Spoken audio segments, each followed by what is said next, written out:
dari penjelasan Bapak Jaksa kita ini, Mas, justru tidak ada satu orang saksi pun yang melihat Jessica atau siapapun itu yang memasukkan sianida ke dalam kopi. Hola netizen yang terhormat, Jaksa Sandi Handika akhirnya muncul ke publik setelah film dokumenter yang membahas kasus kopi sianida Jessica Wongso kembali ramai dan disorot publik. Secara belak-belakan, Sandi mengaku film yang ditayangkan Netflix itu tidak sesuai ekspektasinya. Jaksa penuntut umum yang menangani kasus Jessica Wongso, Sandi Handika, mengaku bahwa diwawancarai Netflix sekitar 2 tahun lalu. Namun, ia merasa apa yang dimintakan padanya dengan apa yang ditayangkan tidak sesuai harapan. Di podcast terbarunya, Denny Sumargo menanyakan perihal syuting. Setelahnya, Denny Sumargo menanyakan kepada Jaksa Sandi mengenai apakah film yang dikeluarkan oleh Netflix sesuai ekspektasi atau tidak. Jawaban tidak terduga pun keluar dari mulut Sandi Handika dan ia menjabarkan alasannya.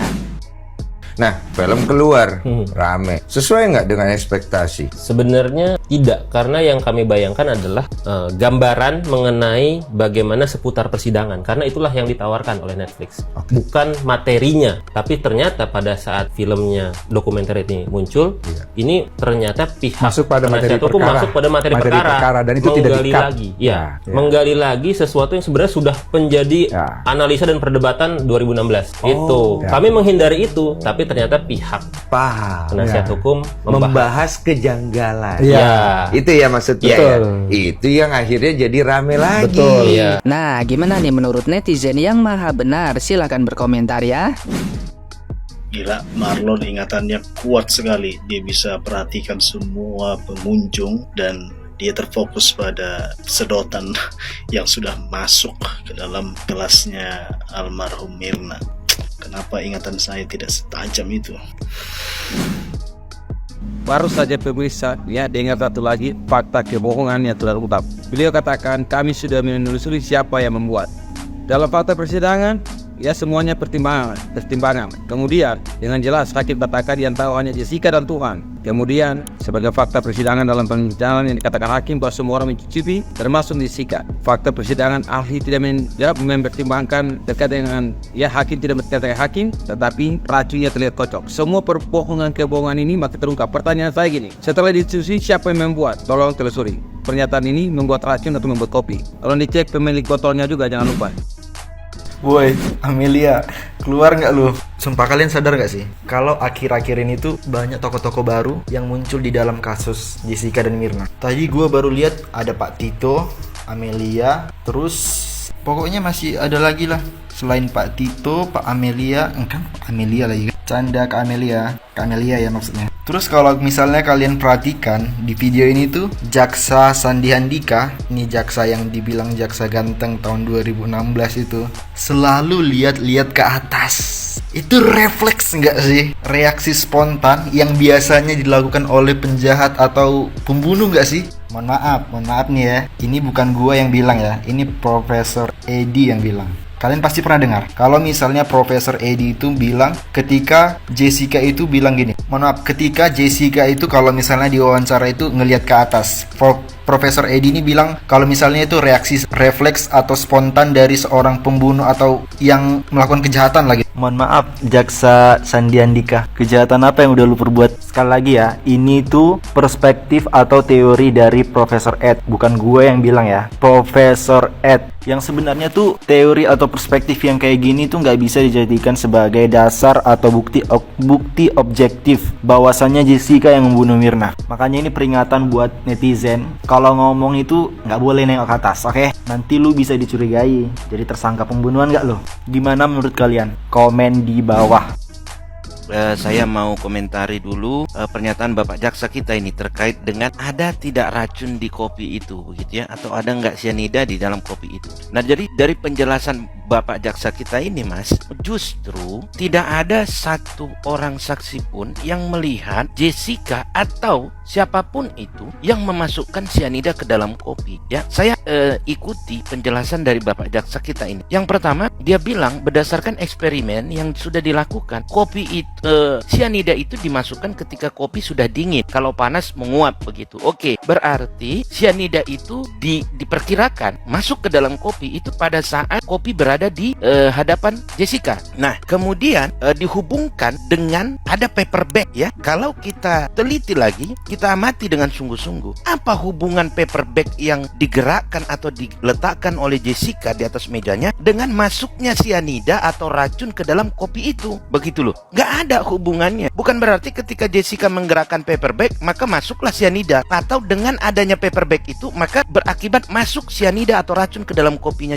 Mirna. Nah, kemudian dihubungkan lagi dengan saksi Marlon. Saksi Marlon mengatakan dia melihat ketika mengantarkan 2 minuman itu, koktail itu tadi ya, kemudian dia melihat pipet sudah berada di kopinya Mirna. Nah, yang menjadi pertanyaan itu, yang masuk ke dalam kopi pipet atau sianida? Begitu loh Pak Jaksa. Kalau yang menyebabkan kematian Mirna adalah karena masuknya pipet ke dalam kopi, maka masih dapat ditarik kesimpulan dengan kesaksian Marlon bahwa Jessica yang memasukkan pipet ke dalam minuman. Tetapi Mirna mati atau meninggal bukan karena masuknya pipet ke dalam kopi, tetapi diduga ada racun yang bernama sianida, berjenis sianida yang masuk ke dalam minumannya, lalu dia meminum kopi itu, gitu loh. Dengan masuknya sedotan atau pipet di dalam kopinya Mirna, apakah bisa ditarik kesimpulan atau itu membuktikan bahwa Jessica memasukkan sianida? Nggak bisa. Yang masuk di situ adalah pipet di dalam kopi. Pertanyaannya, apakah Mirna mati karena pipet itu berada di dalam kopi itu? Jadi pembuktian yang seperti ini Pak Jaksa ya, dan Mas Denny juga, ini pembuktian negatif. Ini pembuktian yang hanya membangun situasi,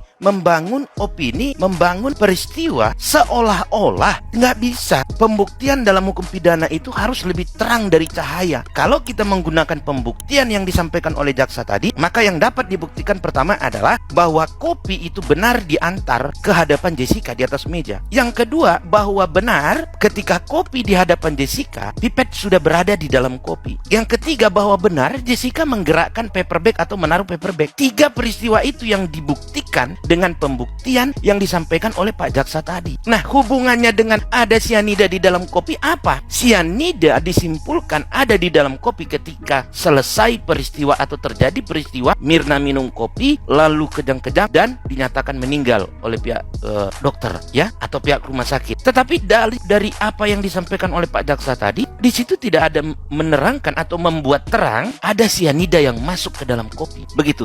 Jadi Pak Jaksa, kita harus bisa pisahkan ya, di dalam kopi ada sianida dengan ada yang memasukkan sianida ke dalam kopi. Itu harus bisa dipisahkan sehingga pembuktiannya itu nggak campur aduk, nggak dipadu-padukan. Begitu ya. Kalau kita mau mengatakan di dalam kopi ada sianida, kita harus menggunakan yang mana dulu pembuktiannya, alat buktinya. Apakah keterangan ahli atau kesimpulan ahli atau saksi fakta? Sejauh yang Bapak sampaikan, yang disampaikan oleh Pak Jaksa, tidak ada saksi fakta yang melihat, menyaksikan bahwa Jessica memasukkan sianida ke dalam kopi ataupun orang lain ada memasukkan racun atau sianida ke dalam kopi. Tetapi dari hasil ahli, betul setelah dilakukan pemeriksaan dari kopi bekas yang diminum oleh Mirna, ada kandungan sianida di dalam kopi itu. Begitu. Nah, artinya dari pembuktian itu yang hanya bisa dibuktikan ada sianida di dalam kopi. Itu saja yang dibuktikan. Untuk membuktikan bahwa Mirna yang